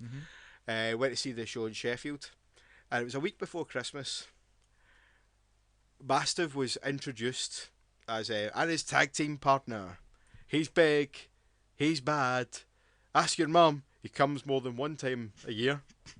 It's the Banter Claus, Dave Mastiff. And he comes out to, I wish it could be Christmas, every day, dressed head to toe as Santa. Fucking brilliant. But probably still looks serious as fuck. Right, brilliant. To the point where, like, the chants were fucking excellent. There were chants of, you're getting coal in the morning. Nice. Fuck, what else was it? You're getting coal in the morning was my favourite. But there's so many other examples. Like, fucking Mastiff is great when it comes to comedy wrestling. Fantastic. Like, but he can turn it on and be super serious and super scary as well. Absolutely. Which is fucking great. Like, what you should do is, if you can get a hold of them, like, even if it means buying a DVD, because that would be recommended, try and get a hold of Dave Mastiff versus Cyanide from Future Shock. Fuck a Jesus, I was in attendance for one of those matches. Blew my fucking mind, man. The two of them, insane. Two of the best matches I've ever seen in my life was Dave Mastiff versus Big Damo, now known as Killian Dane, for those not familiar with the UK scene. Fucking brilliant. Where was that? ICW in Birmingham. Both times. First time they did it, then when they did the return to Birmingham, they did the rematch. Nice. Which was pretty cool. But Mastiff is great. Mastiff, one of the much more underrated UK wrestlers. Oh, completely. See the very first time I saw Mastiff, right? Do you remember when Noam Dar wrestled AJ Styles at PWE? Were you there? Right, Mastiff was in a match with Mikey Whiplash on that show. And I remember Mastiff coming out. I'd never heard of the guy. I was just getting back into wrestling at this point. I had no idea who he was. And it was just, to me, when he came out, looking at it, was just this big fat guy. Yeah. And fucking pants. And I'm like... Fat wrestling things. And I'm like, oh, man. He's just going to do squashes and bear hugs and blah, blah, blah. Yep, nope, that happened. Fucking... And I was a Dave Mastiff fan for that point. Guy's a legend. Yep. And he's a lovely bloke to talk to if you ever get the chance as well. Because when I was doing I'm fucking ranting now about Dave Mastiff. When I was at he deserves his fucking props. When I was at the asylum, obviously I'm also a bigger guy. Yeah. And we met Mastiff, and I was down south for a show. Met Mastiff after it. I was talking to him, and I was like, I've just started training. Like, have you any advice? Because I'm also quite big. And he's like, fucking just don't think you can't do it, and you'll be fine. That's pretty much what he said. Which is fair. Coming from him is fucking amazing. Yeah. That worked out well though. But anyway, nevertheless, Dave Mastiff, fucking brilliant. Legend. Props, big man. Yeah, hell yeah. Right, speaking of Bailey being banged, up That is. Banged up. Looks like she's got a pretty serious injury by the looks of things. She might miss SummerSlam. It's looking like she definitely will. Shit. Is this a blessing in disguise, though? What do you mean? Do you reckon she was going to lose again? No. I just mean that people seem to be getting a bit fed up with Bayley. Like, the thing of the mistake WWE made with Bayley was giving her the title far too soon. Yeah. Like, a character like Bayley, it needs to be all about the chase. That should have been a good year and a half build up to her finally getting the title. So this injury probably going to help her. Maybe because it'll make people miss her a wee bit. Yeah, exactly. And then when she comes back, she can do the big redemption sort of thing. Are you needing the piss again? Yes. For fuck's sake. Kayfabe! No. Fine, I'll just hold it in then, for fuck's sake. Fucking arsehole. What was I saying anyway? Something about Bayley being injured. Oh yeah, it'll be good for her, I think. Like, obviously not good for her because she's injured, but I mean, like, for the whole character development of things, when she comes back, she's going to have that chase. It'll let the fans miss her for a bit. Exactly, which I think she really needs big time. Oh, can we also comment on the fact that, like, Dolph Ziggler's not been on telly for about 3 weeks? If you like. Well, it's just kind of the exact same thing. Like, everybody's fucking sick to death of seeing him, so maybe him not being on telly is probably for the best. Yeah. Because then people might miss him again. What? All this ice is stuck to the bottom of this thing. I know, see if you just take the wee broken bits and let the other bit melt, it'll fall apart. Broken! Ah, wonderful! I could do that. Bet it doesn't, bet it's not helped. Did a bit. So fuck you. It's like podcasting with a Wayne. Well, when I fucking Facebook you at 3 in the morning and said, put the cider in the fridge, it should be nice and cold by the time we podcast, and then you don't do it because you're a lazy twat. You didn't ask me to put the cider in the fridge? Yeah, I did. No, you didn't. Yeah, I did. No, you didn't. Yes, I did. I can assure you didn't. I can assure you I did. Okay, here we go. There we go. Da, da, da, da. Where the fuck are you? Where are you? I always talk to like 3 people. Right.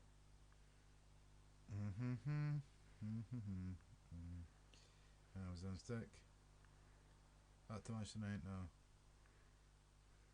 Da, da, da. Sounds good.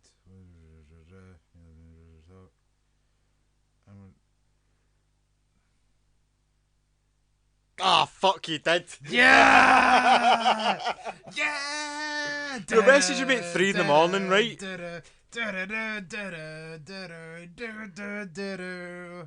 Fuck you. I'll walk for miles inside this pit of danger. A place where no one walks with me. I walk alone. No one follows you. Anyway, we're super late into this show and we're not even halfway through our stuff yet. That's So fine. Okay, continue talking or just... Emma's injured as well again. Yeah, poor sweet, delicious Emma. Did you see your Instagram post last week? Which one? The Instagram post. Do you want to get it up for me? I shall see if I can locate it. Because this... It's, shall we say, a little bit saucy. Right, hold on. Entertain the people while I try and locate it. So, yeah. So Dolph Ziggler and Bayley, both gone, like I says, should probably be good for when they come back. I mean, the thing that makes me wonder is, will Dolph still come back as a heel? Because, let's face it, that wasn't working. Obviously, Bayley will come back as a face because she's... See, Bayley is probably one of these people that I don't think could actually turn heel because she's too adorable. Yeah, I totally agree. I just don't think it would work. Like, even that fucking Snickers advert where she's meant to be angry just comes off as adorable. Yeah. Like, that Snickers advert's great, though. I was watching it and I was like, oh, she's so pissed off. I want to give her a wee hug and just tell her it's alright. Are you hugging kidding me? Get that out of my hugging face! Fucking great. Okay, I found it. Okay.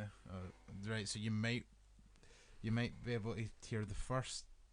Hopefully it shouldn't be...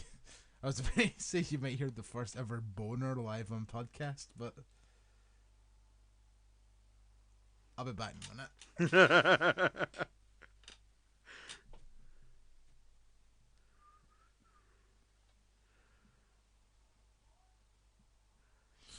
Don't describe what it is. People can look it up. I need to get on Instagram more.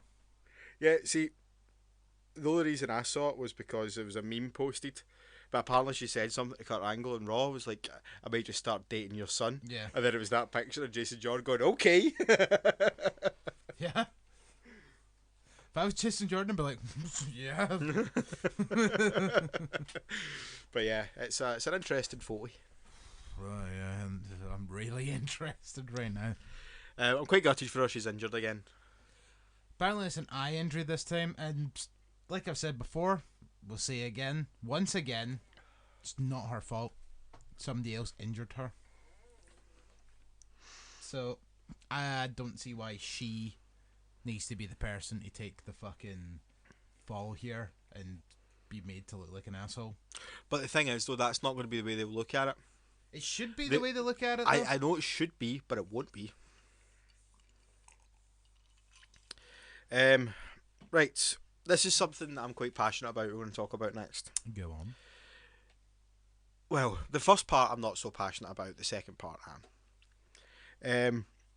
Apparently, there's, as we've discussed before, a lot of heat on Enzo Amore just now backstage. Did you watch Bring It to the Table this week? I didn't. I meant to, but I forgot. They brought it up. I got PlayStation 4 this week, so that's kind of taken up all my time. You get WWE Network on that. Do you know what else you can get on that? IPTV. I'll sort you out with that. Anyway. Yeah, but also you still haven't given me the turn and heel login for the WWE Network yet. Good point, actually. Ha Ha! That's twice I've fucking followed your My master plan. arsehole plans. Right, the Enzo thing, having backstage heat, fine. I'm not entirely comfortable with it being spoke about on Bring It to the Table. See, like, that's Because the they're thing. basically, it's not bullying as such, but it's a step off. Wrestling court, though, was always a myth backstage. It's something that was kind of spoke about as if, like, as if that really happens. It does really happen. But yeah, of course, and like you say, it feels like bullying. And of course, of all people, it's JBL that's bringing it up, because JBL is a fucking wank. Yep. Can't believe I'd ever used to like that guy. And the fact they brought up Wrestlers Court, which to me, the way I first heard about Wrestlers Court, it sounded like it was when you did something stupid. Like, not stupid as in bad, just you were a bit of a fanny. Yeah. Like, you left your wet towel on top of someone else's bag or something like that. Miz- Wrestlers Court. Miz eating chicken over somebody's bag. Yeah, like Wrestlers Court, right? But the way GBL speaks about it is if fucking it's the be all and end all of everything, right? And if that is the case, right, fucking wrestlers need to grow up. Dude, we've said this a million times before. The fucking wrestling business is so fucking petty, and everyone is so greeting faced. And yeah, exactly. The fucking wrestlers need to grow up. You're fucking like 30, 40, 50-year-old men, and you're pure acting as if try to think of like one of the times, like let's just use the Miz thing for example. Oh, Miz was eating chicken and some crumbs went in somebody's bag. Clean them fucking off. It's crumbs.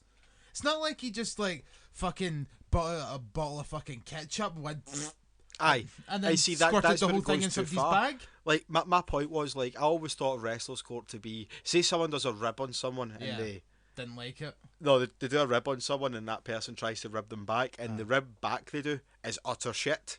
It'd be like, nah, man, that's not acceptable. You need to go see Taker, Wrestlers Court. Do you know what I mean? Apparently- Stuff like that. Apparently someone Fine. shit in a sandwich and let Mark Henry eat it once.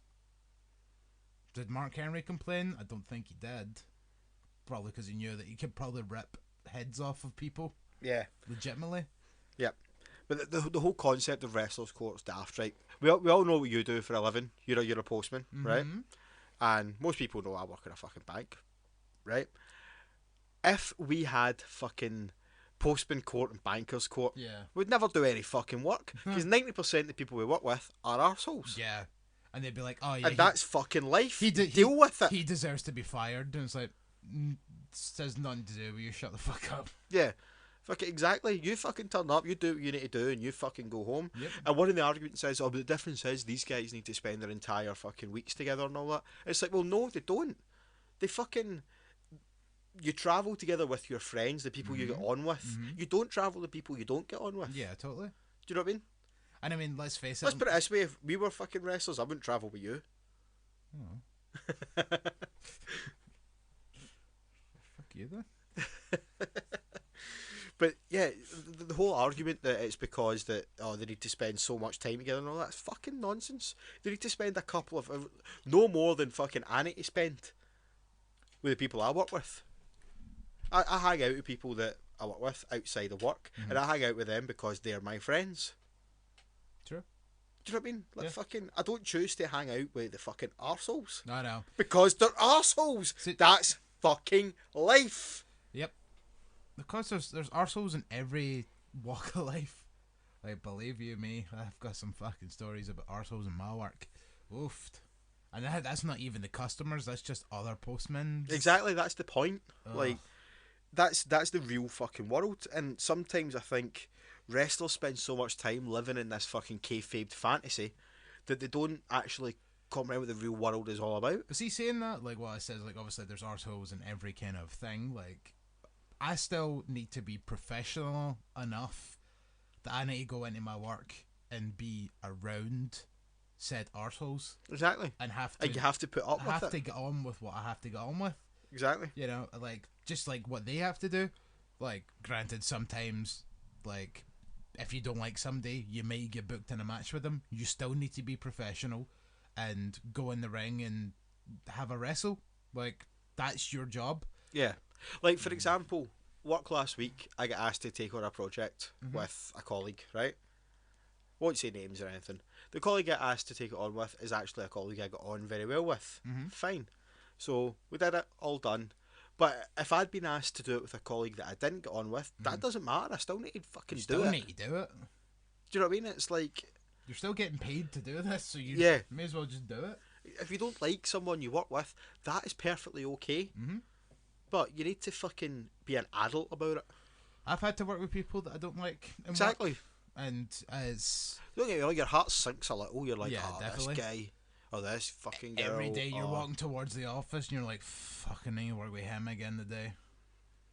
Ugh. I had to But you work- still fucking do it. Yeah, I had to work with somebody for 3 weeks during the busiest time of the year, Christmas.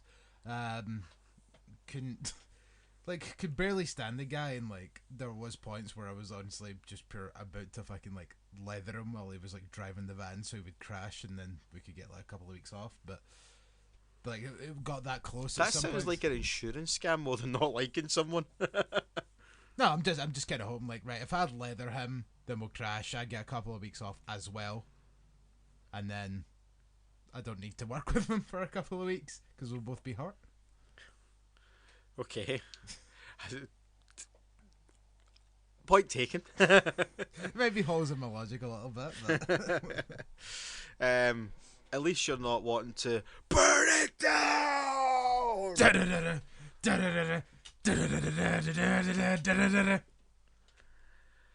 I fucking hate it.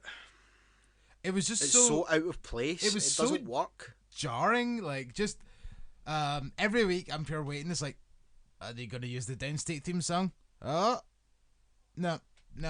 It's just the regular theme. But then this week, just randomly, like somebody just screams in the middle of the the theme song. It's like dun dun dun dun dun dun dun. Burn it down! I was just like, what the fuck was that? What the fuck? Like, I pure jumped out of my chair. Like, I actually, was so not expecting it. I got a fright. I was like, what the fuck was that? It was awful. It's so badly produced. Aye. Because it sounds like it's two different songs. I mean, have you ever heard the Downstate version of the Downstate song, Redesign, Rebuild, Reclaim that they made? It's actually No. it's a good song. You know what you should do? When we go for a musical interlude, you should Which play will that. be in the next few seconds. Yes.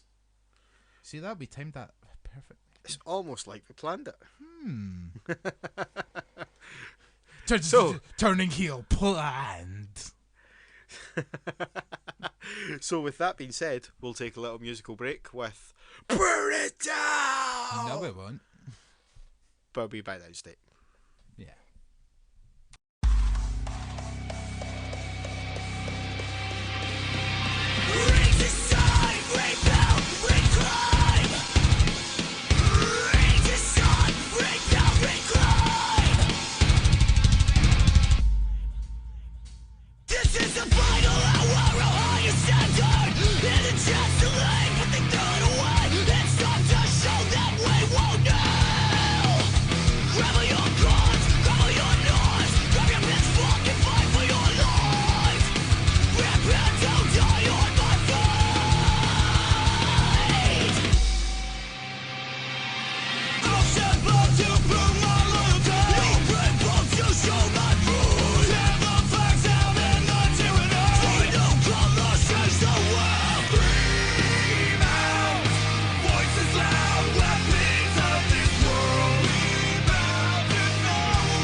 And we are back. Like, I know it's a bit of a screamy song, but give it a couple of listens. I think it'll grow on you. See, just in the actual editing of that song into... fuck, I can still hear I it. can still hear it. I'll edit that out later. No, it's nice having a little bit of background music. Burn it down. Even just editing that into the podcast, I was actually kind of starting to. I listened to obviously just through the speakers, The and I was first like, time. See, even I had it in the headphones there when I was actually putting it into the podcast. Like, I don't know if you noticed, I was like, fucking, Yeah. the head was going, man. It's definitely a good headphone song, but I mean, it obviously depends whether or not you actually like that kind of music. If you don't like that music, you're not gonna like the song at all. But it's one of those things. Like, see if WWE used this, it would make Seth Rollins sound a lot better. It's just that break in the music when it goes na na na na down, and then nobody's cheering or anything, and then it's just like that's where they put the burn it down, which is awkward as fuck.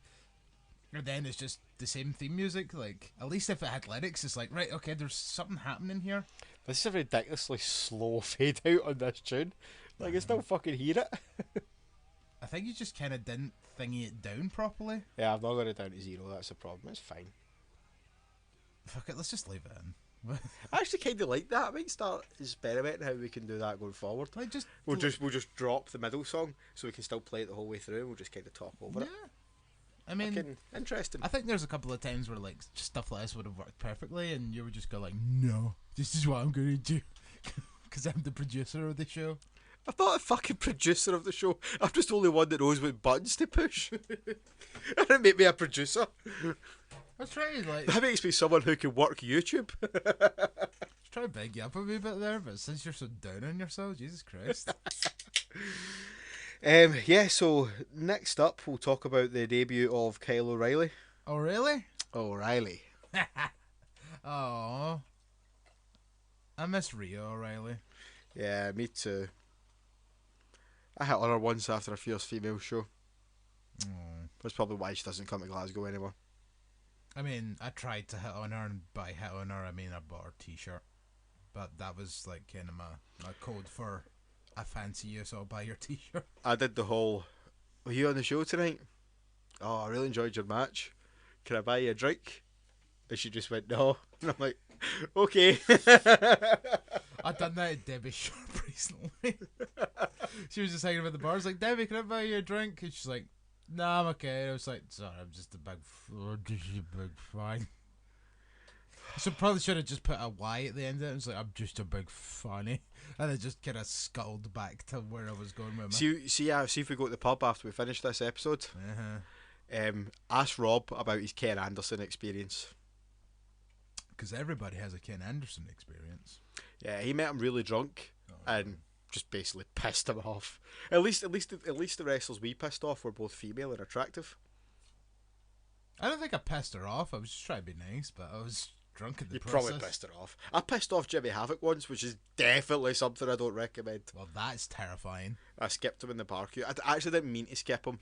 I was just quite drunk and he was there and I was talking to him and he was really sound. And then the guy was like, "What can I get yous?" And I was like, I was going to offer him a drink, but I shouted my orders first before I offered him. Yeah. So it looked like I skipped him in the queue and he went fucking mental.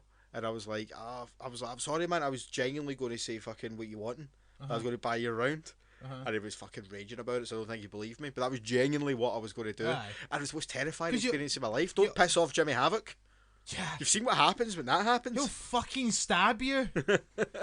He beat the shit out of a taxi. Yes.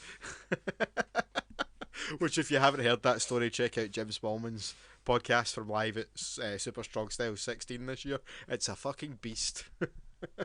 Also, you've heard us talk about him in Tournament of Death, so let's face it, you're not going to be able to outfight the guy.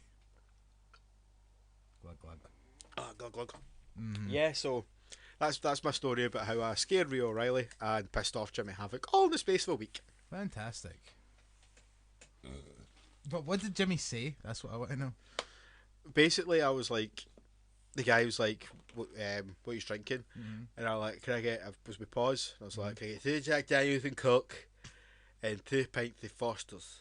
And Havoc's like, oh, for fuck's sake, mate. He's like, fucking, I was here before you, not blah, blah, blah, blah. And he went fucking mental. And I was like, Jimmy, I'm really sorry. I swear I was actually going to say to you, what are you having? So I was going to buy his fucking round. And he was like, then he told me, but you could tell when he told me, he just didn't believe me. Do you know what I mean? But I genuinely was going to fucking offer to buy his round. I should have offered first. Yeah, totally. Like, that was my bad, but I was really drunk. It's always one of those things where it's like, you're like, right, I've got my order in my head, I know what I want, this is what it is, and then you turn to the person next to you and be like, right, what do you want? Yeah. Because, like, that's always how I've done it. Like, anytime back in the days when I used to be a young whippersnapper. One single. Back in the days where you bought around. Please. Hey. Back when I didn't have fucking a flat to live in and cats to look after. And all 3 of them. well, I miss the days when I used to have money. Those were the days. About your in last week, shut the fuck up. You did indeed. Just the one, right enough. Alright, true. Anyway. Yeah, so Kyle O'Reilly. I called it. Called it a month ago. And that was before NXT was even recorded, so you can't see I looked at the spoilers. Yeah. So there. I'm going to have to piss in your Cheerios here, mate. I think it was fairly obvious. After he left Ring of Honor, fucking, there was really only one other place he was going, wasn't there? New Japan. But why would they leave Ring of Honor to go to New Japan? Just didn't like Ring of Honor anymore, so he could just work. But it's more or less the same fucking deal. No, don't piss in my Cheerios. I'm pissing in your I'm Cheerios. trying to fucking eat my Cheerios here and you're pissing in them. You get piss everywhere. But good match with Aleister Black this week. Yeah. I mean, I see, this is quite interesting though. Like, I've not seen Bobby Fish since. So was this a one and done for him to just have this cool match with Aleister Black, or is he actually gonna show up? I haven't seen anything to say that he's officially signed. I would presume he probably is signing, but I did see a photo with Bobby Fish and Triple H, and normally that kind of means oh yeah, that's like kind of a confirmation these days. fucking. I really wish I did it and got my picture taken, but I didn't access this year. A listener's probably seen it, and you probably seen it. Did you see there was a massive cardboard, like life-size cardboard cutout of Triple H doing the NXT signing pose, and you could go stand beside it and get your photo taken. That's amazing. And it looks super realistic. And obviously I had my NXT belt one day, and I was like, I need to do it. Next champ. But I didn't want to stand in the queue for it. That's I'm like going to fucking spend my day standing in queues. It's standing in queues to beat wrestlers, not to Aye, fucking no, stand no beside a cardboard cardboard paintings. cutout of Triple H. That's like see when you go past on the bus and you see everybody standing in line in Vegas to get their photo in front of the infamous Vegas sign, which is in the middle of fucking nowhere.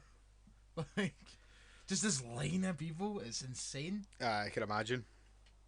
I wouldn't mind doing that one day. Aye, totally. I want my photo in front of the Hollywood sign. Granted, Costs a fortune though. Oh right, the actual Hollywood sign. Yes. Yeah. Yeah, costs a fortune. Tell you a story about Because it's a tourist attraction. Tell you a story about the Hollywood sign, right? Mm-hmm. Have you seen The Pick of Destiny, the Tenacious D film? You must have. Yeah. Right. See that scene at the beginning? Yeah, do you not remember when we were heading down to download and we fucking sang about half the soundtrack? So we did. Yes, you are correct. See that Paul's first scene? Paul's got the lyrics wrong. And he goes to all the different Hollywoods, yeah. Yeah, right. But see that scene, right? That opening scene cost more than the entire movie put together. Wow. For 3 reasons. Go on. Meatloaf, Yeah, of course. Rory James Dio, Of course. and filming the Hollywood sign. Wow. Filming the Hollywood sign was actually more expensive than Meatloaf. But not Dio. I don't think Dio would have been that expensive. Dio seems like... Dio would have loved doing it. Aye, Dio was like, a movie about rock music? Yeah! And Meatloaf would probably just been like, fuck it, just give me my money. Let's do it. Aye. Then, but like he like Meatloaf is definitely one of those kind of people that goes from right, pay me to you disobey my orders, son, or where you ever born. Jesus, fucking fuck that line up. God damn it. You disobeyed my orders, son. Why are you ever born? Fuck. What is the line? Oh, something about your brother. Jesus loves him more. Oh. Your brother's 10 times better than you. Jesus loves him more. The music that you play for us comes from the depths of hell. Rock and roll's the devil's work. He wants you to rebel. We've done a lot of singing in this episode.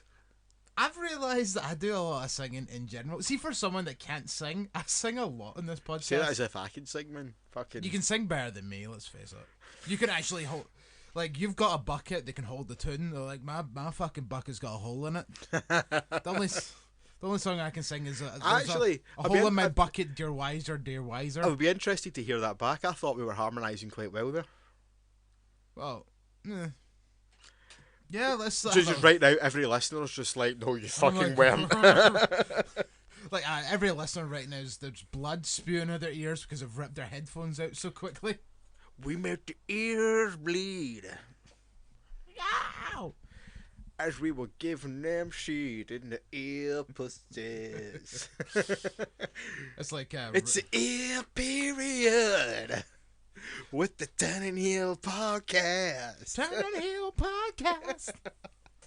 It's like Raining Blood by Slayer, except it's just raining blood out people's ears. No.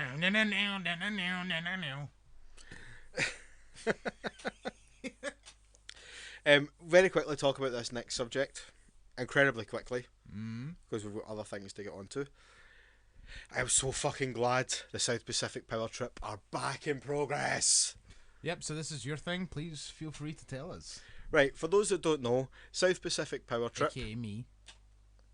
Consisted originally of Travis Banks, number 1 contender at the Progress title. Originally. TK Cooper and Dahlia Black.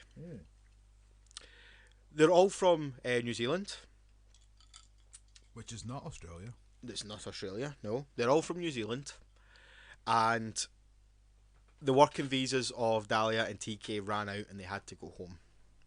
And we all kind of assumed they would be away for a while before they would be able to come back again.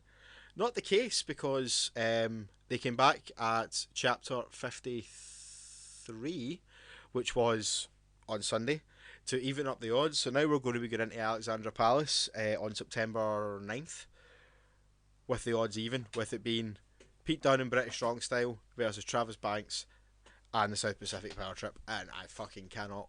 Not, obviously it's a one-on-one, it's for the title, but I mean, Travis Banks now has his backup, and I cannot fucking wait. And I'm going to do everything in my power to be at that show now, because I think it's going to be chaotic with them all getting interfered. Nope, it is completely sold out.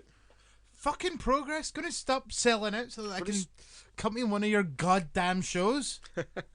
There's tickets going up very regularly on Twickets just now though for it. So I'm fairly confident I will get a ticket. Right, so when was the date again? The 9th of September, I think. 9th of September. I'll take a look.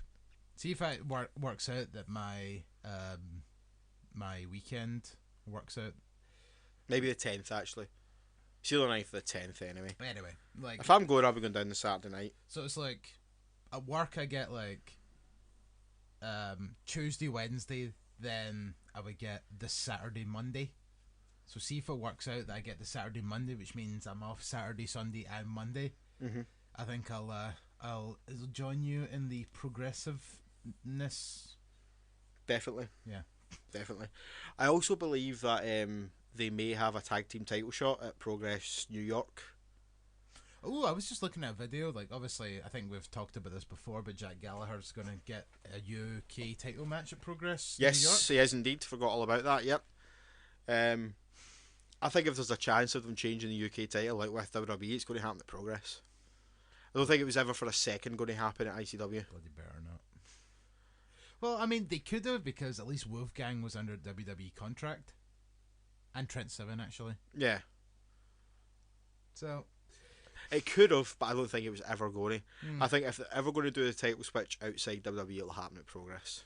no. That's why ICW got the nice wee carrot of just, we'll defend it with your company first. That's not fair. I Fucking Progress gets enough. Jesus Christ. Progress has the bigger audience. It's an unfortunate fact, but they do. Whatever. Yeah, so speaking of ICW, Yeah. BT Gunn is an ICW Triple Crown winner. Yes. The first ever.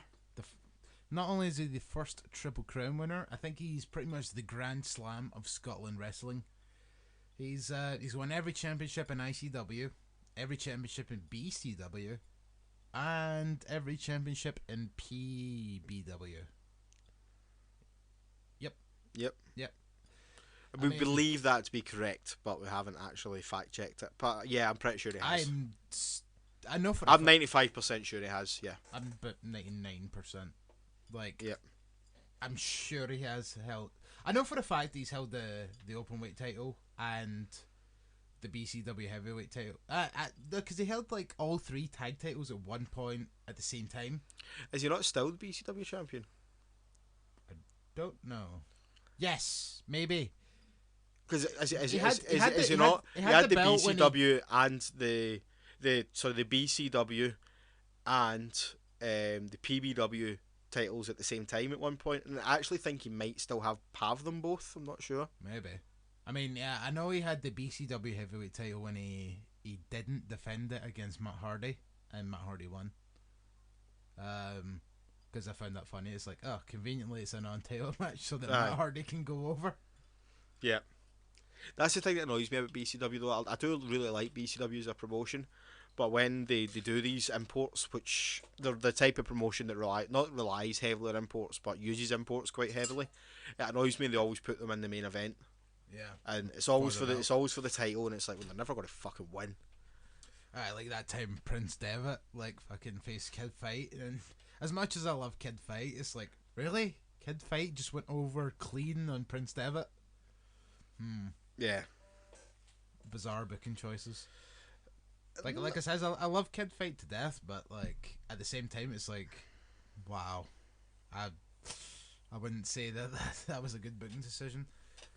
Well, that's what it went with, unfortunately. Not unfortunately, but you know what I mean. Speaking of which, BCW show in a couple of weeks featuring Jack Swagger. Ian? Oh, I did see that actually. It's the Friday night, isn't it? I think so. I should be.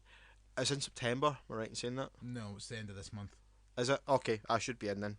Okay. I will get back to you with 100% confirmation. I think it's the 25th to be specific. That's a Friday. I'm off that Friday. So yeah, that could work. I'll get back to you. Right, the last thing that we've got to talk about here is something you know nothing about. Ooh. And I've got a funny feeling you're going to fucking love this. Okay. Rockstar Spud's gimmick. Okay. I mean, the last that we spoke about Rockstar Spud in this show was I didn't mean to pull down his pants. I didn't mean to do it. But yeah, then that just remains. So, Basically, I don't know if you know he's got an injury. no, I don't. Go back to the download thing. I know you are, and I'm trying to ignore you so I don't start fucking laughing. Because The fucking pants are on the ankles. that guy for the rest of his life is gonna be wondering about going, I didn't mean to pull down his pants. He had to go back to download the next day and be like, I fell off the bus and pulled down this guy's pants. I didn't mean to pull down his pants.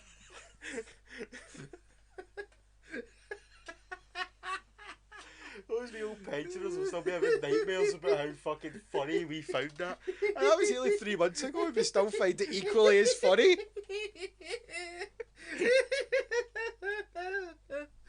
Ow! Ow! My face! I don't smile. I don't get to smile much these days. Anyway, You were saying Rockstar Spud's got an injury. I don't know if you knew that. again? Yeah. But he's making it work for him this time. He's saying it's supposedly, I don't think it actually is a head injury, but that's what they're going with. And he's suffering from amnesia. And he thinks it's 2002. And he's turning up to shows in the UK. He's Spud again? He's turning up to shows in the UK, working the ring crew as a new trainee. That's even better! That's amazing! It's so funny, man. So people are just like, fucking Rockstar Spud put the ring up. Why are you calling me a rock star? Why did I put an American accent? But yeah, basically the gist of his gimmick is he thinks it's 2002 and he's living life like it's 2002. So before he was even really a wrestler, he was a trainee.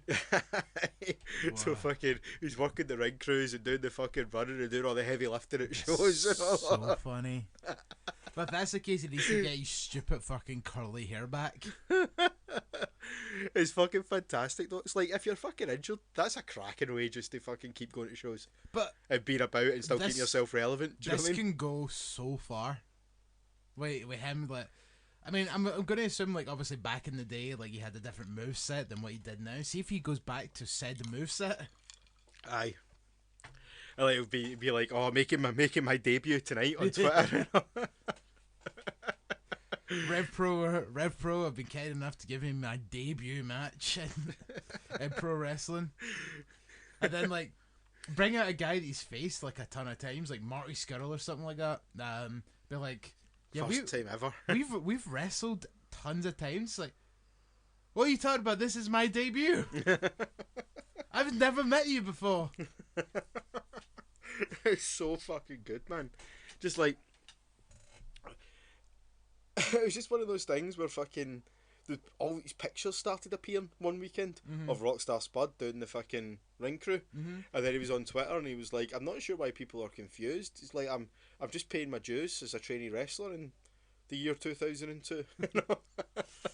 And I think he's like pure living the gimmick on Twitter and all that as well. And he's like, people keep telling me I'm a prodigy. I've came so far in 9 months. He's fucking doesn't know what an iPhone is. It's fucking brilliant. You mean to tell me that you can take photos on your camera now? On your phone. Shut up. But it's fucking great. So Okay, yeah, check out Rockstar Spud's new stuff. I'm all in. I was going to tell you before the show, and you're like, "No, wait, tell me on it." Don't. Where did you think I was going to go with it?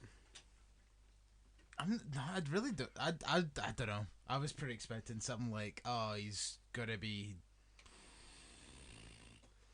I don't know. He was gonna like do like a pure feminine gimmick or some stupid shit like that. Like shit that's been done a million times before. Amnesia gimmick. Amnesia gimmick is I'm all in for. But like I said, like when he comes back from injury, like this could easily go super far. Oh yeah, totally. I hope he keeps it up after he's back from injury. It's a bit like Broken Hardys, except like with a nice twist. Yeah, totally. Like, because Matt Hardy didn't seem to really know who he used to be or anything like that. Oh, well, actually, no. There was one point where Matt Hardy actually got amnesia. Yeah. It was only for about 2 weeks, granted, but But yeah, so that's been this week's episode. Yeah. There'll be 2 episodes this week. I'll put the other one up, which is our what did we call it again earlier? the outtakes. Outtakes. Yep. So I'll put our outtake up in a couple of days. This will be up, obviously, the usual time, which will be Monday. Again, just a quick message. Diamond Dallas Page, come to the UK. If you want to buy tickets for his show to catch from Glasgow, Newcastle, Manchester, Birmingham or London, you can get full information on dates, tickets, what's available, VIPs, etc, etc, etc at ddpuktour.com. Also, don't forget that he's also doing yoga workshops. Yes, like I say, all the information on ddpuktour.com. Right. You can catch me on Twitter at the official Bubs. Griz is at Juggalo Griz. You can catch the podcast itself on Facebook, Twitter, and Instagram. Keep forgetting to plug Instagram at Heel Podcast. We're also on Facebook Podcasts, which is a brand new service. If anyone is using it, you'll catch us on there as well. I think that's pretty much everything. What about anything you've got to add? Like, comment, subscribe on iTunes. Yes, like, comment, subscribe on iTunes. I really want to think of a cool competition to try and build like the iTunes thing. So if anyone's got any ideas, send me a message. Like, we'll try and work something out. You know what? I know what you're all thinking. Yes, Chris did not wear the dress despite the fact he lost the bet. That wasn't what was agreed. I'm quite happy to wear the dress. Well, wear the fucking dress. What's the point? It's an audio podcast. I thought we were going to do it when we were going to said be that live streaming. Yeah, well, we could either live stream or record it like we done that one time with We're Tournament also a Edition. man short. This would have technically been the perfect time to do it then, because we were a man short. How? Because I don't know how. I thought the whole point was the 3 of us were going to be in a room and I would do it and we were going to broadcast it live. Well, okay, if that's what you would do. Fine. Okay. I'll wear the dress. I'll Great. do it fucking naked if you want. No, I really don't want that. In fact, that's even worse. Anyway, I've been Chris motherfucking Hughes. He's gonna wear a dress at some point. I'm gonna make him wear a dress at some point. Don't need to. I'll do it out. Choice of my own. You seen my emails earlier. You lost. You lost the fucking bet. So I'll do it. pay up. Hey man, I'm a man of my absolute word. I thought the whole point was we were going to do it live. Well, if not live, at least video recorded. Was the Live's kinda more fun because then you get all the live reaction of people watching. the live reaction of Robert Davidson going, "I'm your only fan." Yeah, that's true. Robert Davidson, we should get him on the podcast sometime. We totally should. I'm 100% in for that. He is actually supplied me with the. Vince McMahon and his ass! Yeah.